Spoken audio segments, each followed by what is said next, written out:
G'day, I'm Mark from Self-Sufficient Me, and in this video I'm going to take you on a garden tour of our 50 raised garden beds, show you what's growing in them and what we might be planting in the new season now that we're in the changeover, and also any experiments because I think that you'll be very interested in them. Let's get into it.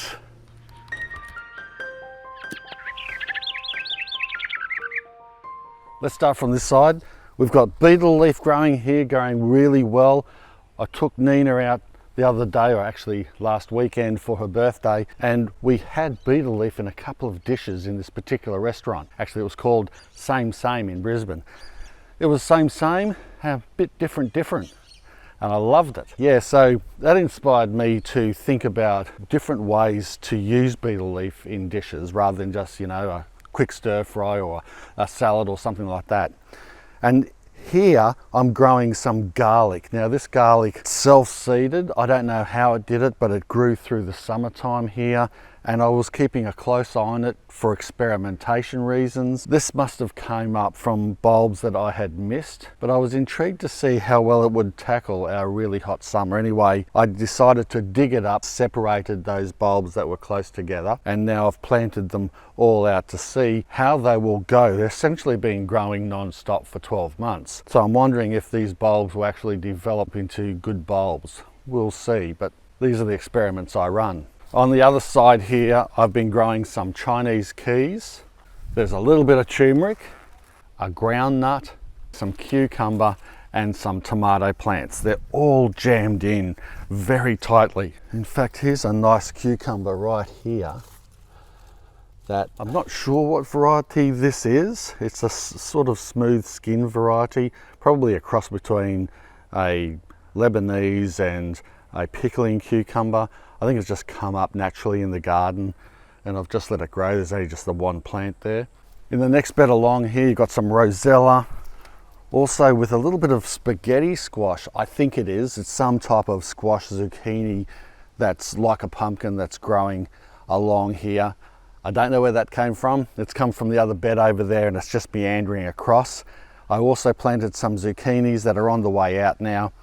And by the way, I'm going to be swapping in and out of my garden planner, my online garden planner, which you can also get hold of. You can also see it. I'll leave a link down below if you want to peruse my veggie patch at your own leisure. I will keep updating it every week or so to show any changes, and I'll be writing notes. And you can also join our Self-Sufficient Me garden planner if you like as well and plan your own garden. It's a very powerful piece of software and I think you would love it. Anyway, back to this bed. It's experimental in itself because there's no real or extra soil being brought in to build this bed up. This bed is being built slowly and surely by using organic matter and other things thrown in, like compost and those types of things, food scraps, mulch, those types of additives, rather than just getting garden soil from a garden soil centre and throwing it straight in and topping your bed straight up. If you've been watching my videos, you'd know that this one here is the Electroculture bed with these antennas here to attract the energy from the atmosphere and bring it into the bed and hopefully make the veggies grow better. Cyclone Alfred came through and knocked them over. I haven't fixed them up. We're at the end of this experiment. I'll be bringing you that video next week. And this bed here is a bit of a leftover bed. I planted some of the eggplant that I didn't get to plant in other beds. This here is turmeric. I had a bit of ginger in here as well. And you've got asparagus pea on the other side, the end of the season. And I had some sweet potato sprout in another bed. And what I did was I grabbed the slips off that sweet potato, or the sprouts that came from it, and I've planted about 5 of them along here. And there's a couple of cucumber plants that I've just replanted in the hope that before it gets too cold, they can maybe grow. Back on this side, this bed here was infested with nutgrass. So what I've decided to do is try an experiment to solarize the bed. I've got some clear PVC plastic on here. What I've done is sprayed some vinegar. It's a double strength vinegar. Sprayed that I cut the grass back and then I sprayed that vinegar all over the top of it to really give it a first kill off. And nutgrass is extremely invasive. It just got away from me in this bed. We went on holidays. It never got weeded properly, and now the nutgrass, being a stringy nut, you pull the plant up and it breaks off underground and then it regrows back up. I don't want to use, of course, some type of herbicide, so I'm using this method and I'm hoping that it keeps regrowing back until it runs out of energy. I grew garlic in this bed last year, and a similar thing happened, but only just recently. Some garlic that I had missed when I did the harvest, it started sprouting up. So I've dug that up and I've separated them, planted those seedlings around the outside, and then I've used garlic that we hadn't eaten to make up the rest of the gaps here. I've used from the last harvest, and I've planted or sowed them in here as well, so they'll hopefully start coming up and fill this bed full of garlic from our own crop. And then, similar to the other side here where I'm solarizing that bed, I'm going to do maybe the same thing to this side, probably the same thing. It's infested with nutgrass as well, and it's got this purple yam that the bed was so infested with nutgrass. So I dug up this purple yam and I've placed it down the back, which you'll see soon. If you don't get every little piece of that purple yam, it's such a prolific grower that it will come back and come back with vengeance. As soon as we start getting into winter, that will die to nothing. On the other side of this purple yam nutgrass bed, I've got the end of our Jerusalem artichoke. You can see how it's all fallen over there. The whole plant has fallen. That's because it's at the end of the season and it's dying off, and I'll wait until it fully dies back and then I'm just going to cut it off, because I want those tubers underneath the ground, and that's the part you eat, to develop as much as possible before that dies. And so it'll be now transferring a lot of that energy into the base, and then I can cut that all off and even replant in this bed and harvest some of those tubers. We've also got some Egyptian spinach growing in here, and this is turmeric, a whole heap of turmeric, which is pretty similar. It hasn't died back yet, but you can start to see the die off occurring, and that will die off completely as we approach into winter, and then I can either leave the tubers in the ground or we can start harvesting them. I will probably harvest half of it and make some, cook with it and make some turmeric powder and pickle turmeric and all those types of beautiful things that are so good for your health. And the rest of it can be left back in there to regrow again as summer approaches. We're now back on the other side. This one here had some globe artichoke in it, not the Jerusalem, but the globe artichoke. Those plants died off. The humidity and summer heat just was too much for it. They'll only last a few years as a perennial, and then you'll have to regrow them. I've been using this as a bit of a rubbish dump. The bed has gone down, so it's just settled, because in the base of this bed was a lot of organic matter, and then I put soil on top, and that's just naturally sunk. I'm going to re-top this bed up with some more garden soil that I've got out the front that was dug up when we did a bit of extra concreting. I found some good soil. I didn't want to obviously just get rid of it in landfill or wherever the builders want to take it. So that scrapings will be, some of it at least, will be going in here to top this bed up. Moving along, this long thin one next to it, I've got 4 of them in a row. I just showed you before the Jerusalem artichoke and the turmeric, the rubbish bed there, and this one here, that's garlic chives, and it grows fantastically all year round here in the subtropical climate. They're really good for potato salads and as a garlic substitute. It's a fantastic herb, really is amazing, and it's great that it grows all year round. So I've got that in that half of it, and on this other side I have sown some more of that homegrown garlic that we kept for the next season. And just at the end here is one potato that I found growing in the garden. It's a Congo variety, just was a small seedling. I thought I'd put it right in the end there. I do this a lot. I save seedlings from around the place, transplant them to areas where I'd prefer them to grow if they come up on their own. And you'll see this right throughout my garden, that there's these odd plants placed in areas for no particular reason except that I've probably moved them to a better area and I've filled in a space, and then I've planted or sowed other things near it. And the last of these long beds here is some corn. I'm just leaving this now for the seed. And actually I should start harvesting that and clearing this corn out, because the seed is nice and dry now, and I should do that before it rains again. We're beginning a heck of a lot of rain, and you'll see the effects of that soon when we go down the back. But rain has not stopped falling here for a couple of years. But yeah, so I will harvest these, and as a replacement crop in this bed I've been growing some cherry tomatoes, that sort of black Russian blue type cherry tomato. Coming back to this left hand side is some eggplant, and these are all free fruiting again. They had fruited, there's some old fruit on them. That'd only be good for seed now. You can see a rodent or something's had a bit of a nibble on it. The leaves are nice and green. You can see how green and healthy the leaves are. Eggplant grows best through the heat, through the summer here. So coming into winter, it's supposed to be dying back and looking sickly. It's actually looking really good. So this might continue on a little bit more into the winter months, and we might still get more eggplants out of them. Having said that, we are so sick of eggplant at the moment. So yeah, there's only so much eggplant you can eat. Amongst the eggplant is some more Egyptian spinach, and I always let that Egyptian spinach grow on to seed, brown off, and then that seed just gets sprinkled throughout the veggie garden, and I can either transplant those seedlings or it just comes up again in the same spot, and there's your spinach substitute through the hotter months when spinach doesn't grow.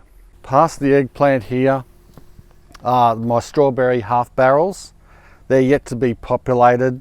I have been getting the runners and supporting the runners either back into the same bed and then just putting some soil over the runner and letting them root down, or if the bed is full enough of strawberries, what I've been doing is I've been getting the runner and I've been putting it into a pot and then letting them root down into the pot, so that I can then let those plants mature, grow on, and fill gaps where the strawberries have either died off through summer and I want to populate some more areas. That's the same for here, and it's the same on the other side here. I've got these two larger raised garden beds, the round ones. They've got the strawberries all populated through here, so I can be using some of these that I've got in pots that were runners. I can be using them and populating the gaps, say in that bed there, for the new season. Strawberry season is in our winter time here. And on the other side, this round raised garden bed is taro. That's grown really well. It was a new planting this summer and I'm happy with how it grew, though only very small. On this other side, we've got some parsley. It will also grow better through the winter time. It suffers quite a lot in the heat. And we've got some more garlic chives here and some verbena as a herb. And then in this bed here, it used to have strawberries in it. I don't think it does anymore. No, they've been completely smothered out through summer. Sweet potatoes started taking over the bed and I thought, you know, why not? Let it go. It's growing so well in here, and I will prune this back when winter comes and start harvesting a lot of this sweet potato out of this bed and let it regrow again through summer. We had enough strawberries, so I wasn't too perturbed. Then on this side, we've got our mint, which you can just see a few bits of mint starting to come through, which is typical. I've given it a whole heap of plant-based organic fertilizer, and once the weather cools down, the mint will then come back with vigor. I'll probably top this bed up a little bit more with some extra compost and maybe some extra soil as well, so that I can bring that soil level up a bit and give a bit more nutrients and soil structure to this bed, and that mint will still come back. And I've been growing mint in this contained round bed now for nearly 20 years. In front here we've got a Tomarillo. The fruit hasn't been the best. It's been quite small. I think it's suffering a bit in this sized pot. What I'm going to do is prune it right back to only about waist high, and let it bush out and keep it as a small shrub rather than a larger tree. And let's see if we'll get less fruit, but hopefully the fruit will be better quality and bigger. Working our way down, this is supposed to be a capsicum or sweet pepper bed, but unfortunately I've only got 3 coming up out of probably 50 that I've sowed in this bed. I put some containers over them to help. The experiment really is that I'm trying to get capsicum growing as the weather's cooling down, which isn't optimal. It prefers to grow through the hotter months, a bit like a chilli here, but the problem is with sweet peppers, it attracts the fruit fly and they decimate the crop. Nothing survives unless you net them, of course, but I'm trying to grow them into our winter, and if we can get the plants maturing, which I've done several times before, if you get them maturing into winter and starting to fruit, the fruit fly aren't there, so you get less stung or less maggots in the fruit, less fruit being perished because of the insects. But also the plant withstands the cold because it's mature. It might suffer a little bit, but it'll still fruit well. It's similar idea to growing larger tomatoes to ripen them through the winter time here. Then you don't have to bag or net the fruit and go through all that trouble. Then you've got other problems too when you're netting and bagging, like pollination and those types of things, and the fruit rotting and not maybe getting any sunlight, and bags sticking to the fruit, and there's a whole heap of other issues and things growing through the net and nets ripping and all that extra cost. So that's the idea. Unfortunately, I only had the 3 come up, but 3's better than none. So I'm going to leave one of them there. I don't know why they only just came up in that one spot and nowhere else. Even the covered ones didn't work, but that's gardening. I'll try to work it out. And nevertheless, I'm happy that 3 are coming up. So I'll transplant 2 of them to 2 other spots, and then I'll probably go to a nursery and get some seedlings about the same size and transplant them in to fill the gaps, and we'll see how it all goes. We're around the center of the veggie garden now, so about halfway through, and this has been a taro bed for a few years now. It did grow very well through the summer. I was quite happy. I gave it some extra fertilizer. We had harvested taro, and that's this.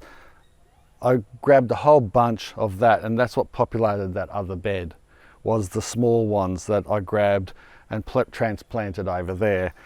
So I do like taro because it is a nice tasting carb. It's a good tasting, it's similar to potato, maybe not as good if I'm going to be honest, but it's still quite a nice tasting carbohydrate to have in stews and nice meals through winter. And this will slow down now, if not stop completely. It won't die back completely, but it'll slow down a lot coming into winter. And I'll just leave it in there, and we'll just harvest as much as we like out of this bed and let it then regrow on in spring and summer and come back to life. Give it another fertilizer, maybe some mulch, and yeah, give it plenty of water, and it loves it. This next bed is resting. There's a little bit of corn that I harvested from the control bed of the Electro experiment. The next bed along, that's just mulch. There's a few weeds that I need to pull out, but what I've done in this bed, it just hasn't been resting in for no reason. I have buried things in here, and I'm working on another video that I want to show you how things have gone being buried in here and what can I plant after to see if the new plants can get the nourishment of what I've buried in here and grow well out of it without using any extra fertilizer. So yeah, the control bed, like I was talking about before, of the Electro experiment, exactly the same crops. The corn has been harvested, the eggplant are on the way out. There's still a few good eggplants there, but you'll hear more about it in the next week's video. Plenty of wonderful chillies here, green and red, and even more flowers. So it looks like this is going to keep flowering on for another month or so yet. And the last bed in this row, I'm just refurbishing it at the moment. In fact, I was just working on it before I started this video, and I'm going to sow some dwarf beans around the outside here. And the dwarf beans, they're supposed to stand on their own, get a couple of feet high if that, but they typically don't. So that's why I'm going to sow them around the outside, and I'm going to sow some lettuce on the inside. The reason I'm sowing them on the outside is if they do fall, I can train them or fall them that way. Hopefully they'll just naturally fall this way, and then they'll just hang over the bed about there, and they'll still keep growing, and you don't need a trellis. You don't need to worry about them. Less effort, and yeah, just harvest the beans off them. And in the middle here, I'm growing lettuce, and I've never grown this variety before. It's called it's something like outrageous, but I think there's a play on words. But if you Google outrageous lettuce, you'll see it's this really dark purple variety, and I'm interested to see how it tastes and how it looks as well. And I better mention this passion fruit here. I've been pulling a bit of extra vine off it and trying to tidy it up.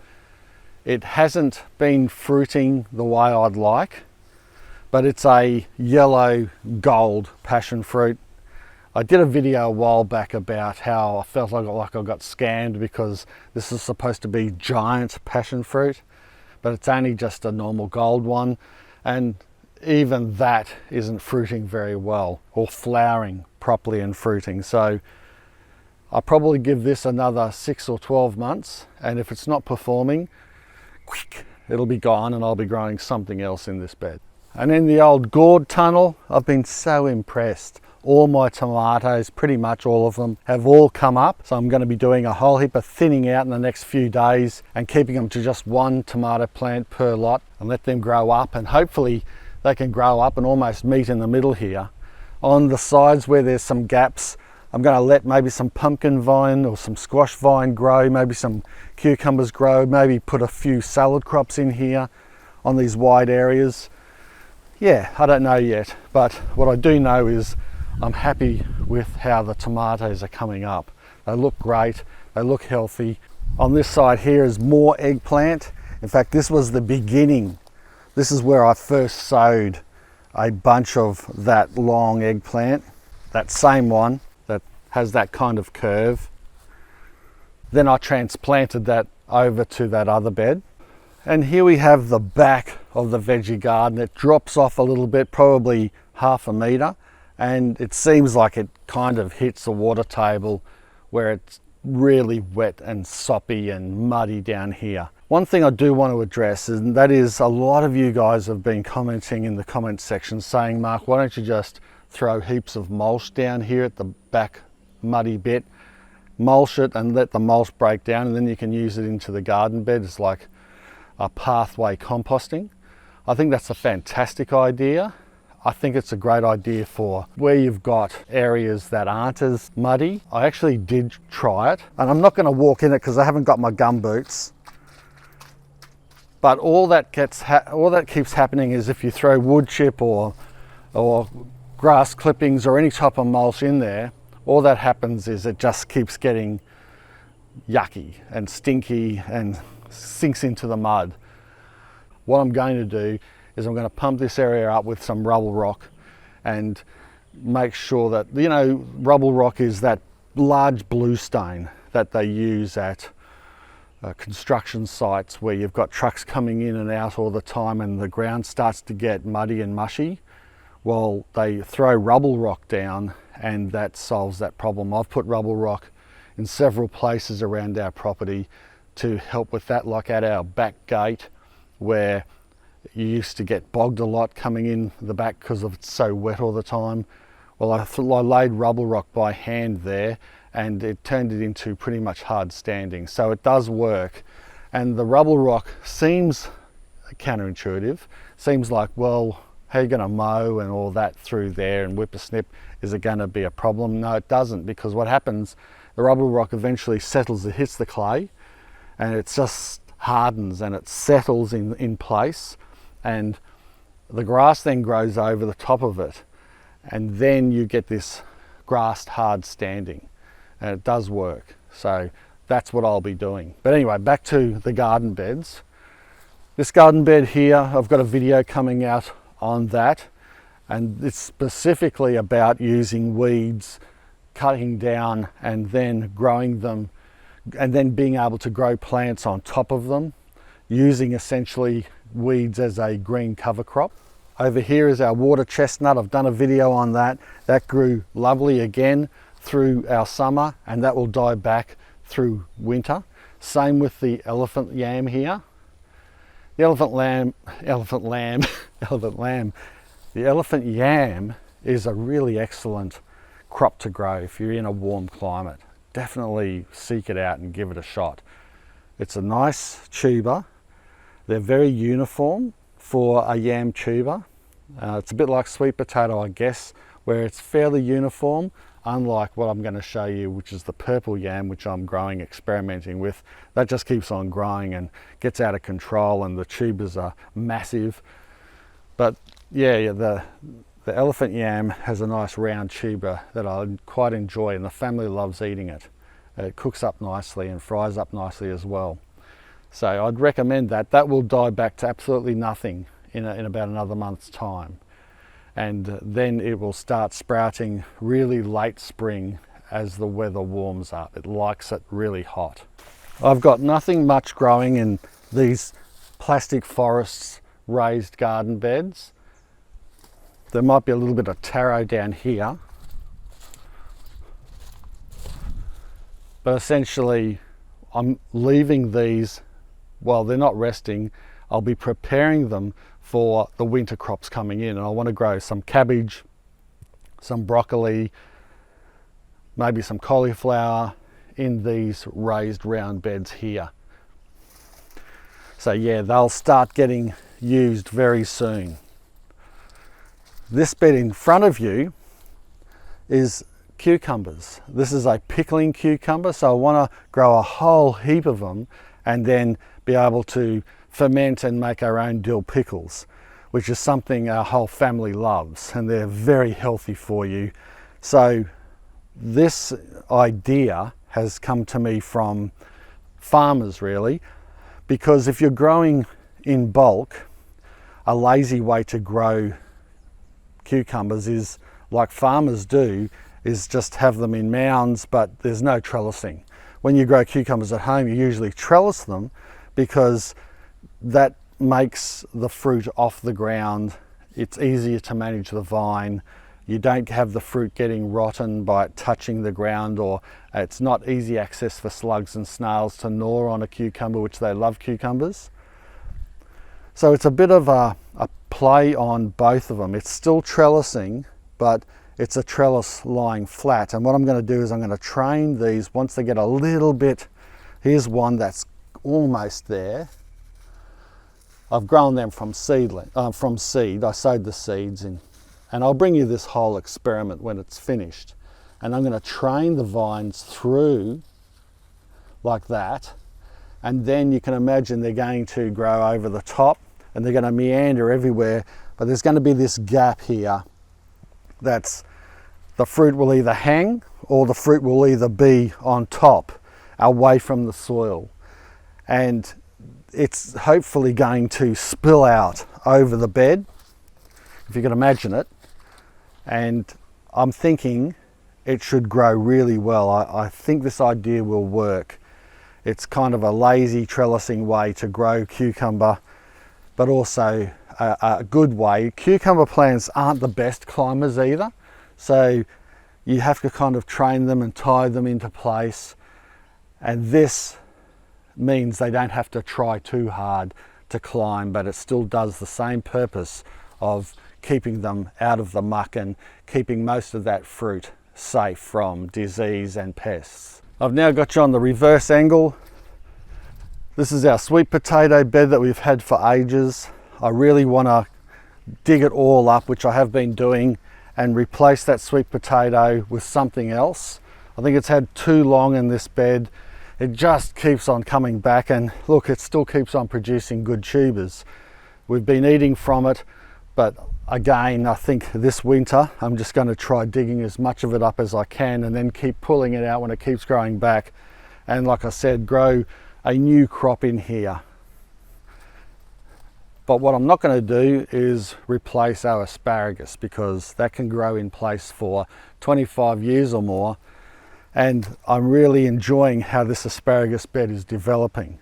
I used to only have asparagus on the one side, but now I've populated the whole bed with asparagus because I needed that much space to get a good feed of it. Not all of the asparagus spears come up at the same time, so if you've got more asparagus growing in an area, well, then you're going to have more spears to harvest at the same time, if you know what I mean. So I do recommend growing quite a large area of asparagus to get a good feed for a family of 4 out of it. Of course, you can just keep harvesting and maybe refrigerate or freeze, but asparagus doesn't freeze very well. It'll stay in the crisper for quite a while, but it doesn't freeze that well. You can pickle asparagus, but anyway, this now is getting towards the end of the season. It's starting to die back, and so I will let it grow and put that energy back into the crowns, and then when it all dies back, I'll cut it and remulch and give it some extra fertilizer, and then it'll start coming back in vigor across this whole bed in spring. Coming back towards almost the end of the patch is our blueberries. They haven't had the best 12 months, these blueberries. I'm not sure.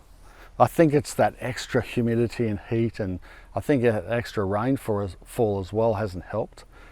One plant died back there, but anyway, I'll give it some love over the winter period, and I'll give it some extra trace elements, and we'll see if we can't make these blueberries start looking a bit better and producing more like they used to.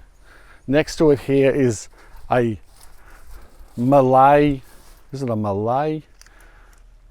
Well, anyway, it's a dwarf Malay, I think, a dwarf coconut, and it is growing well. I've got it in some sandy soil. I've shown this a few times. I'm not sure when it's going to fruit for me, but at least now I'm seeing it starting to pick up and grow new fronds. Hopefully, once it really gets established, it will take off and grow those small yellow fruits so that we can have fresh coconut. I would just love that. This bed here is resting. I'll probably grow some winter crop through here. It used to have a cherry tree in it that I was trying to nurse and get to grow in the subtropics. It died. I'm not going to try to grow traditional cherries anymore. That's it for me. Here is a heritage raspberry. There's a few fruit on it actually, and it's supposed to fruit more and flower, fruiting into our autumn and winter. In fact, it's supposed to be properly fruiting around August. But the fruit are small, it's a young bush, and I'll just keep cutting it back and trimming it and letting it establish a little bit more, and hopefully this next season it'll grow a lot better. And then on the other side of it is a Logan Berry, which is a very similar spot. I'm glad I've got them raised up. You see why now. I've put this back of this garden in raised beds. Yes, I grow raised beds because I love them, but it's also so handy to be able to manipulate the soil that you want to grow. If you're growing coconuts, or you want a more acidic soil for, say, blueberries, or you want to contain a crop like all these raspberries that tend to wander and then grow everywhere, and you want to contain them, like mint as well as another plant that you want to contain because of the underground runners that take over gardens. It's great to grow them in raised beds like this and contain them. That there is the Atherton Tablelands raspberry. if you don't contain that thing, it'll take over your whole backyard.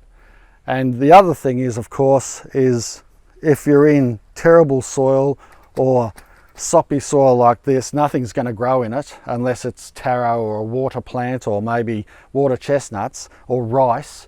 And so having raised beds allows you to have those root systems in soil above all this terrible yucky stuff. And lastly, you've got these two beds here at the end of the veggie garden, these big long ones. The bananas are growing really great over the top of it. Look at that bunch there, it's perfect. Unfortunately, I don't think I'm going to let it ripen. That's probably another 6 months away yet.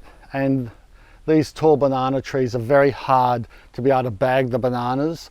So I think I'm going to cut all them down, sacrifice that bunch. I've got other bunches that are on dwarf bananas around the back of the veggie patch and near our compost bays. I'll keep them growing on, so we'll have plenty of bananas. Unfortunately, I have to sacrifice all of them so that I'll get more sun to these beds and grow some winter crops down here as well. Probably, maybe not potatoes again. I think I've grown potatoes enough in there. So some other types of brassicas maybe, some Chinese greens, and some lettuce down the back here.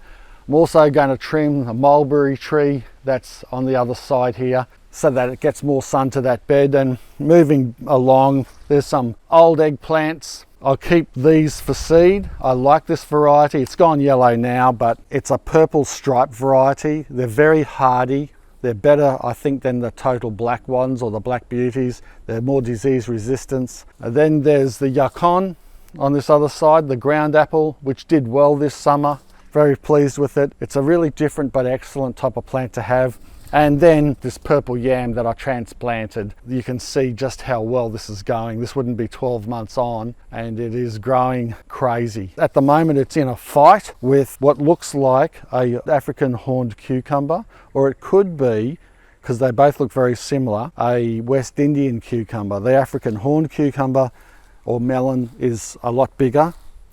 It's a big spiny fruit, which actually is quite nice, but it's a pain to grow.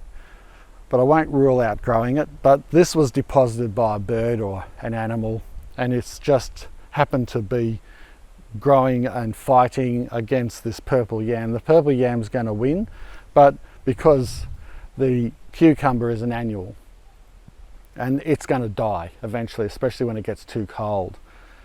But be interested to see if I can get any fruit off that cucumber vine before it does die. And the purple yam will actually die back too, but it will stay under the ground and then come back real quick. Whereas the cucumber relies on its fruit rotting in spot or getting taken and eaten and then deposited somewhere else to regrow. So that won't be happening, because if it has fruit, I'll be harvesting it and we'll be eating it.